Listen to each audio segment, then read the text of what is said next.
اور اس کے بعد ایک حدیث حضرت جابر بن سمرہ رضی اللہ تعالیٰ عنہ بیان کرتے ہیں، اور یہ بھی مسلم کی حدیث ہے، صحیح مسلم، امام مسلم نے اپنے صحیح میں کے اندر لایا ہے۔ سمرہ بیان کرتے ہیں کہ نبی کریم صلی اللہ علیہ وسلم کے پاس ایک جنازہ لایا گیا، نبی کائنات صلی اللہ علیہ وسلم کے پاس ایک جنازہ لایا گیا، اور اس نے خودکشی کی تھی، اس نے اپنے آپ کو ختم کیا تھا، خودکشی کی تھی۔ تو نبی کریم صلی اللہ علیہ وسلم نے اس شخص کا جنازہ نہیں پڑھا، عام لوگوں کو کہا آپ پڑھ لو، نبی کریم صلی اللہ علیہ وسلم نے جنازہ نہیں پڑھا۔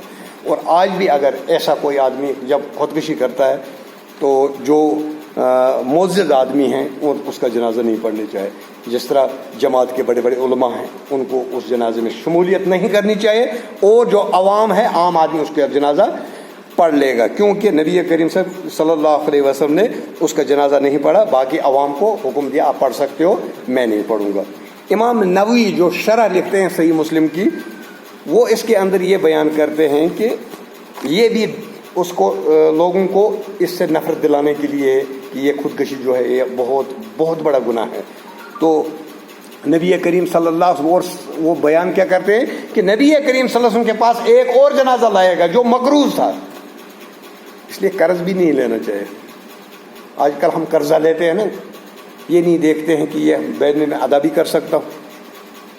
ہاں جب ضرورت ہو تو اتنا قرضہ لے سکتا ہے، ایک دوسرے سے ادھار لے سکتا ہے، لیکن بلا وجہ کو قرضہ لینا کہ میں اگر مجھے ایک کمرے میں گزارا ہو سکتا ہے، میں 20 کمرے بناؤں اور بڑی بلڈنگ بناؤں لوگوں کو دکھانے کے لیے، پھر قرضہ اٹھاؤں، پھر وہ چکتا نہیں ہے، ایسا قرضہ ہے یہ جو ہے یہ وبال جان ہے، اور یہ اسلام کی روح سے، شریعت کی روح سے بھی منع ہے ایسا قرضہ اٹھانا۔ تو نبی کریم صلی اللہ علیہ وسلم نے اس مقروض قرضہ لینے والے کی جنازہ نہیں پڑھی اور عوام نے پڑھی۔ اور اس سے امام مسلم نے یہ نکالا رحمۃ اللہ علیہ کہ یہ ملت سے خارج نہیں ہوتا ہے، کیونکہ نبی کریم صلی اللہ علیہ وسلم نے سیم قرض جو مقروض تھا اس کی جنازہ بھی نہیں پڑھی، تو اسلام سے خارج نہیں ہوتا ہے وہ جو خودکشی کرتا ہے۔ اور آج کے معاشرے میں جو ہمارے نوجوان ہیں، آپ دیکھ لیجئے، کہیں بھی دیکھ لیجئے، آپ دیکھو گے کہ مسلمان میں بھی یہ لت لگی ہے، کو شراب بھی پیتے ہیں، گانجا کھاتے ہیں، ڈرگس استعمال کرتے ہیں۔ خوش قسمت ہیں دیہات میں، گاؤں میں رہنے والے لوگ، وہ ان چیزوں سے بچے ہوئے ہیں۔ شہروں میں خوش ہوتے ہیں ہمارا نوجوان جب شہر میں جاتا ہے وہ خوش ہو جاتا ہے، لیکن اس کی رنگینی کے اندر جو اس کی جو چمک دمک ہے شہر کی، اس کے اندر جو زہر ہے اس زہر سے بچے ہوئے ہیں۔ دیہاتوں کے لوگ ابھی تک بچے ہوئے ہیں۔ تو اس وقت سب سے زیادہ جو ہے ہمارے نوجوانوں میں یہ نشے کی لت لگی ہوئی ہے۔ کوئی سگریٹ پیتا ہے، کوئی چرس کھاتا ہے پیتا ہے، کوئی شراب پیتا ہے۔ تو شراب کے لیے تو اللہ کے نبی صلی اللہ علیہ وسلم نے فرمایا یہ ام الخبائث ہے، تمام برائیوں کی ماں، تمام برائیوں کی جڑ ہے، یہ فساد پھیلاتی ہے۔ جس طرح اس آدمی نے پھر تینوں کام کیے، اس نے سوچا یہ آسان ہے، چلو شراب آج پہ پی لیتا ہوں، بعد میں توبہ کر لوں گا۔ یہ حدیث نہیں ہے، مت یہ بولو گے کہ یہ حدیث بولا، یہ واقعہ ہے، یہ حکایت ہے کہ اس آدمی نے شراب جب پی، اس کا دماغ جو آؤٹ آف کنٹرول ہو گیا، پھر اس کو سمجھ نہیں آیا، اس نے تینوں کام کر ڈالے۔ اس نے اس بچے کو قتل بھی کیا اور ایک عورت کے ساتھ بدکاری بھی کی۔ تو جو شراب جو ہے، یہ شراب جو ہے برائیوں کی ماں ہے، برائیوں کی جڑ ہے، ان سے بچنا ہے ہمارے نوجوانوں کو، یہ آپ لوگوں پر ذمہ داری ہے۔ یہ دین اسلام ہم ایک احسان سا رکھتے ہیں، ہمیں اللہ رب العالمین نے بہت بڑا احسان کیا ہے کہ ایسے ماحول میں جہاں شرک اور بدعات کا ماحول ہو، اس میں ہمیں کتاب و سنت جیسی ایسی دعوت ملی ہے۔ ہمیں تو رات دن اللہ کا شکر ادا کرنا چاہیے۔ کس دلدل سے ہم نکلے ہیں، کس دلدل سے ہم نکل کر آئے ہیں، آپ کو پتہ نہیں، میں ان دلدلوں سے نکلا ہوا ہوں۔ اتنا شرک کیا ہے، میں بولتا ہوں اے اللہ مجھے اس دلدل سے نکالنے کا کتنا میں آپ کا شکریہ ادا کروں۔ کتاب و سنت کی دائی ہے، کتاب و سنت جس نے اپنایا وہ تو پوری قوم کے اندر نرالا ہوتا ہے۔ اور یہاں پر ایک پریشانی ہمیں، یہ میں نے ہر جگہ پر جماعت میں دیکھی، ہم ایک دوسرے کی ٹانگ کھینچتے ہیں، ایک دوسرے کی پگڑی اچھالتے ہیں۔ اس سے کچھ حاصل نہیں ہوتا. اگر ہم واقعی اسلام کے وفادار ہیں، اگر ہم واقعی محمد رسول اللہ صلی اللہ علیہ وسلم کو اپنا رہبر اور رہنما مانتے ہیں، پھر دوسرے کی ٹانگ نہیں کھینچنی ہے، اپنی غلطی درست کرنی ہے، اپنے عیبوں کو دیکھنا ہے، اپنے اندر جا کر دیکھنا ہے کہ مجھ میں کتنی خامیاں ہیں. میں کسی کی پگڑی اچھالوں، جب میں کسی کی پگڑی اچھالوں گا تو اللہ رب العالمین تو دیکھ لیں میری تو خود بخود ہی اچھل جائے گی. للہ کام کیجیے، اخلاص سے کام. کیوں کہ جس کام میں دو چیزیں، جس بھی عمل میں دو چیزیں نہ ہوں وہ عمل کبھی بھی قبول نہیں ہوگا، اللہ رب العالمین اس کو رد کر دے گا. پہلی چیز اخلاص، خالص اللہ کے لیے.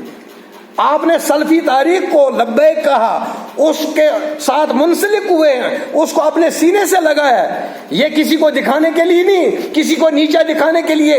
جو دوسرے ہمارے بھائی ہیں، دیوبندی ہے، بریلی والے ہیں، ان کو نیچے دکھانے کے لیے نہیں. ہم نے اس لیے اس کو اختیار کیا کہ یہ نبی کائنات صلی اللہ علیہ وسلم کا وہ دین ہے جو انہوں نے صحابہ کو سکھایا، اس لیے ہم نے اس کو قبول کیا. ہم نے اس لیے کہا اگر دکھانے کے لیے پھر تو یہ دکھاوا ہے، یہ تو دیا ہے، پھر شرک ہے. پہلی چیز اخلاص. جو بھی کام کرنا ہم کتاب و سنت کو ماننے والے ہیں، یہ کس کے لیے؟ اللہ کے لیے، خالص اللہ کے لیے. دوسری چیز جو بھی عمل ہم کریں اس میں دوسری چیز جو ہے شرط ہے وہ نبی کریم صلی اللہ علیہ وسلم کی سنت کی روشنی میں ہو. جو بھی کام ہم کریں، نماز پڑھیں گے صلو کما رأیتمونی اصلی، نماز اسی طرح سے پڑھو جس طرح سے مجھے پڑھتے ہوئے دیکھا، او کما قال النبی صلی اللہ علیہ وسلم. نماز اسی طرح سے پڑھنی ہے. میری مرضی نہیں چلے گی، میری مولوی کی مرضی نہیں چلے گی، ہمارے بڑے عالم کی مرضی نہیں چلے گی. جہاں یہ دین کا معاملہ ہے، اس کا تعلق دنیا سے بھی ہے اور آخرت سے بھی ہے. یہ یہیں پہ نہیں ہے جو 10 60 70 سال کے لیے نہیں. یہ جو ہم یہاں پر جمع کر رہے ہیں، چاہے اچھے اعمال کر رہے ہیں چاہے برے کر رہے ہیں، یہ لکھے جا رہے ہیں. ہمارے جو کرامن کاتبیہ بیٹھے ہیں یہ لکھ رہے ہیں. یہاں پر آپ جب سٹی میں جاؤ گے کہیں سی سی کیمرہ لگا ہوتا ہے، ہر ایک بچنے کی کوشش کرتا ہے یار یہ سٹی سے اگر کہیں میں آ گیا اس میں کرتا ہے نا. تو اللہ رب العالمین نے جو تیرے ساتھ 2 آدمی سی سی کیمرہ کے بغیر، وہ اللہ کا سی سی کیمرہ تو لگا ہوا ہے، 2 آدمی تو تیرے کندھے پر وہ ہر وقت موجود ہوتے ہیں، وہ لکھ رہے ہیں تو کیا کر رہا ہے. اللہ رب العالمین دلوں کے حال جانتا ہے. کیا میں کسی کو دکھانے کے لیے کتاب و سنت کا دائی بنا تاکہ مجھے لوگ تعریف کریں کتنا اچھا تقریر کرتا ہے، کتنا اچھا بولنے والا ہے، کیا بیان ہے اس کا؟ پھر تو میں یہ شرک کر رہا ہوں، پھر تو میں اپنے اعمال کو برباد کر رہا ہوں. مخلص ہو کر اللہ کے لیے عبادت کرو، مخلص ہو کر اس کتاب و سنت کو ساتھ دو. علامہ احسان اللہ ظہیر رحم اللہ کا وہ مجھے قول یاد ہے، جب بارش پڑی تو جوان کھڑے تھے تمبو پکڑ کر، بولا جو بارش کے قطروں سے گھبراتا ہے وہ ہم چلا جائے. اس کی ضرورت نہیں ہے جماعت کو، جماعت کو ضرورت ہے جہاں بدعات ہو رہی ہیں آپ کھڑے ہو جائیں سپر بن کر. یہ نہیں کہ میرا رشتہ دار ہے، چلو یار میں ماموں ہوں، شادی ہو رہی ہے چلو ماموں ہوں یار، اگر میں اس بدعت میں شامل نہیں ہوا بہن ناراض ہو جائے گی، بہنوئی ناراض ہو جائے گا. ارے اللہ کا خیال ہی نہیں ہے، نبی کریم صلی اللہ علیہ وسلم کی سنت کی مخالفت ہو رہی ہے، اس کا خیال ہی نہیں ہے. فرسٹ پریارٹی دین کو دیجیے جس بھی کام میں ہو. پہلی چیز دیکھیے اخلاص، نماز پڑھنی ہے خالص اللہ کے لیے، زکوٰۃ دینی ہے خالص اللہ کے لیے، کتاب و سنت کے ساتھ منسلک ہونا ہے. میں دوسرے الفاظ میں بناؤں جو یہاں بولتے وہابی بن گیا، وہابی بننا ہے بالکل وہابی بنیے، اس وہاب کے لیے جو آسمان کے اوپر بیٹھا ہوا ہے، عرش پر بیٹھا ہوا ہے، اس وہاب کے لیے بنیے. کسی کو دکھانے کے لیے ہے تو یہ تو شرک ہے، یا کسی کو نیچے دکھانے کے لیے، کسی جماعت کو نیچے دکھانے، ہمیں ان کے ساتھ کوئی غرض نہیں، وہ بھی ہمارے بھائی ہیں، وہ کوئی غیر نہیں ہے. ہمارے اخلاق ایسے ہونے چاہیے، ہماری اخلاق کی وجہ سے ان کو یہ دعوت نصیب ہونی چاہیے. جب ہم شدت پسندی کریں گے، جب ہم میں کریکٹر نہیں ہوگا یا ہمارا کردار صحیح نہیں ہوگا تو کہاں سے ہم دعوت کو آگے چلا سکتے ہیں؟ جب ہم آپس میں ہی ایک جماعت میں 20 یا 40 یا 50 آدمی ایک دوسرے کی ٹانگ کھینچیں گے، ایک دوسرے کی پگڑی اچھالیں گے تو دوسرا کون آئے گا؟ آئے گا کوئی آتا ہے؟ ایک آدمی کا باپ ہے، بیٹا توحید و سنت کی طرف آ گیا، اس نے کتابیں 4 پڑھ لی، حدیث پڑھ لی، اس کو سمجھ آ گیا میں کتاب و سنت میں چلوں گا. کیا اس کا کام ہے جا کر باپ کو بولا او مشرکہ؟ یہ اچھی بات ہے؟ یہ ادب ہے؟ باپ کو جا کر بولا او مشرکہ؟ یہ ججتا ہے؟ حضرت ابراہیم علیہ السلام کا باپ آزر کیا تھا؟ بت بناتا تھا اور ان کو پوجتا تھا. حضرت ابراہیم علیہ السلام نے کیا فرمایا؟ یا آبتی یا آبتی یا آبتی، اے میرے ابا، اے میرے ابا. ادب نہیں چھوڑا.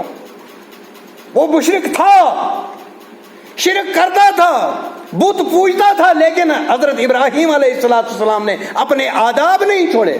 تو اللہ رب العالمین کو یہ ادا ایسی پسند آئی، قرآن کی زینت بنا دی. قیامت تک جو بھی قاری ہوگا، جو صبح کی نماز پڑھے، شام کی نماز پڑھے گا، جو بھی نماز پڑھے گا، یہ یا ابتی یا ابتی یہ لفظ دہراتا رہے گا، نماز میں پڑھے گا. یہ طریقہ نہیں ہے. یا کوئی ہمارا ہمسایہ ہے، ٹھیک ہے اس میں بدعات ہیں، اس کو سمجھانے کی کوشش کرو، او مشرکہ، او بدعتیہ. اس سے لوگ قریب نہیں آتے.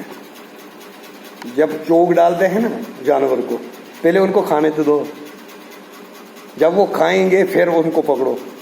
اب پہلے ڈنڈا لے کر پیچھے پڑ جاؤ گے تو وہ کہاں، وہ بیٹھیں گے ہی نہیں.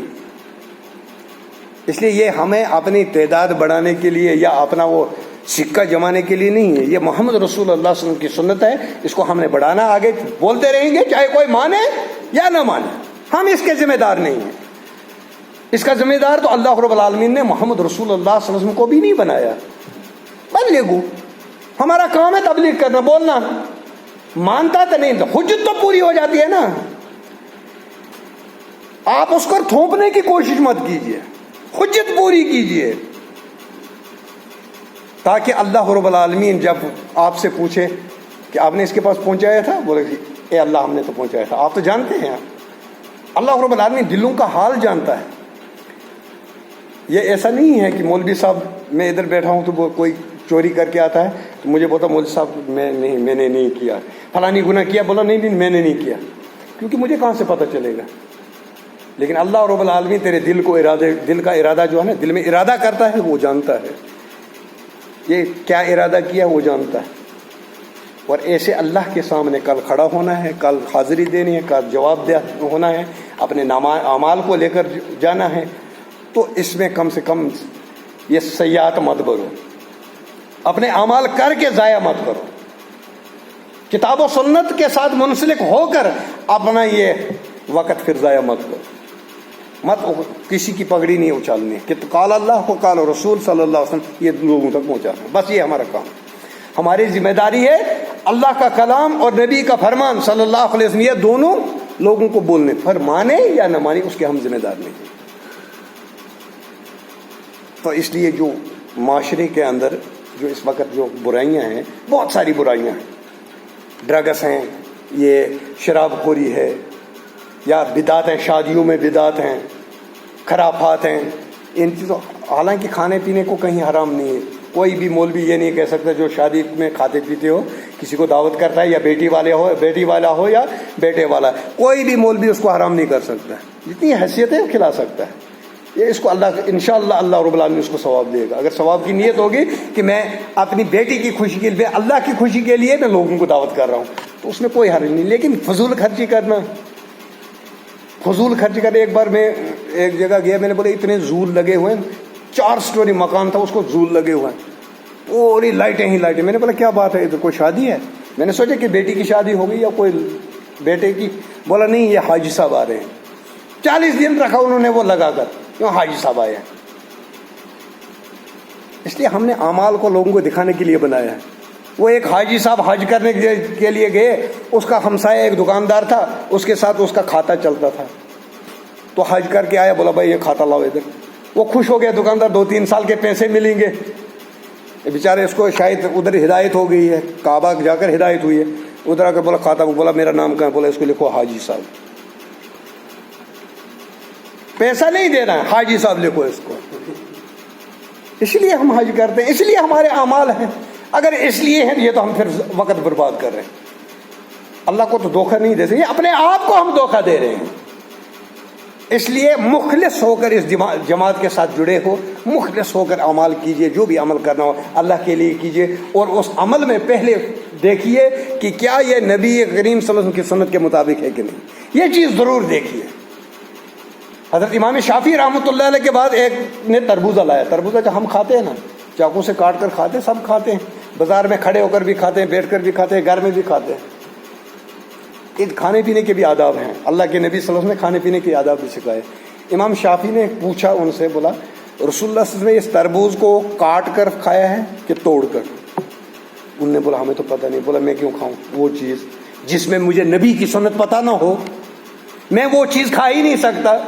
اس لیے مسلمان کا یہ ایمان ہونا چاہیے، جس چیز میں جس عمل میں مجھے نبی کی سنت معلوم نہیں ہے تو مجھے معلوم کرنی چاہیے کہ اس میں کیا سنت ہے۔ جب ہم بازار میں جاتے ہیں کپڑا خریدتے ہیں نا، سال 2 سال 3 سال 5 سال نکلیں گے، کرتا پاجامہ بنانا 5 سال نکلیں گے، اس سے زیادہ نکلے گا، 20 سال نکلیں گے۔ کتنی دکانوں پر گھومتے ہیں، پھر کھینچ کھینچ کر اس کو دیکھتے ہیں، ٹھیک ہے اسلام ایسے ہی ہے، جو میرے من میں آیا میں کرتا رہا، جو مجھے مرضی آئی میں کرتا رہوں، جو مجھے پسند آئے وہی دین ہے۔ نہیں میرے بھائی، اسلام کے لیے بھی پرکھیے، جو میں عمل کر رہا ہوں کیا رسول اللہ صلی اللہ علیہ وسلم کی سنت کے مطابق ہے؟ کیا صحابہ نے کیا ہے؟ کیا سلف و صالحین نے کیا ہے؟ اگر صحابہ نے ایسے کیا ہے، ہمیں اس کے مخالف دوسرا عمل کروں، یہ تو قبول ہونے والی بات نہیں ہے۔ یہاں پہ جب آپ کسی افسر کے پاس چلے جاتے ہیں درخواست لے کر، جب اس پر مہر لگ جاتی ہے تبھی وہ ویلڈ ہوتا ہے نا۔ کسی کو آرڈر نکالتے ہیں کہ تجھے نوکری لگ گئی، اگر اس پر مہر ہوگی تبھی تو وہ مانا جائے گا نا آرڈر، اگر مہر نہیں ہوگی وہ آرڈر ہے۔ اس لیے جو بھی عمل ہوگی اس پر اگر نبی کریم صلی اللہ علیہ وسلم کی سنت کی مہر ہوگی تب وہ قبول ہوگی، اگر مہر نہیں ہوگی وہ ریجیکٹ، ردی کی ٹوکری میں پھینک دی جائے گی۔ اس لیے خدا را اس جماعت کے ساتھ منسلک ہوئے ہوں، کتاب و سنت، یہ بہت بڑی نعمت ہے۔ کتاب و سنت کا علم حاصل ہونا اور اس تحریک کے ساتھ جڑنا یہ بہت بڑی نعمت ہے، اور اس نعمت کو اپنے ہاتھوں سے مت جانے دیجیے۔ اپنے کردار کی وجہ سے یا اپنے زبان کی وجہ سے، اپنے آداب کی، اپنے اخلاق کی وجہ سے ان اعمال کو ضائع مت کیجیے۔ اور آخرت کے لیے توشے آخرت تو یہی چیز ہے ہمیں، جو ہم ادھر کتاب و سنت کے مطابق کریں گے۔ ہم بولتے ہیں کتاب و سنت کیا ہے؟ اللہ کا قرآن اور سنت محمد رسول اللہ صلی اللہ علیہ وسلم کا فرمان، اس کے مطابق جو بھی عمل ہوگا وہ قبول ہوگا، جو اس کے خلاف ہوگا وہ ریجیکٹ ہو جائے گا، اس کو رد کیا جائے گا، اس کے منہ پر مار دیا جائے گا۔ وآخر دعوانا الحمد للہ رب العالمین، والسلام علیکم ورحمۃ اللہ۔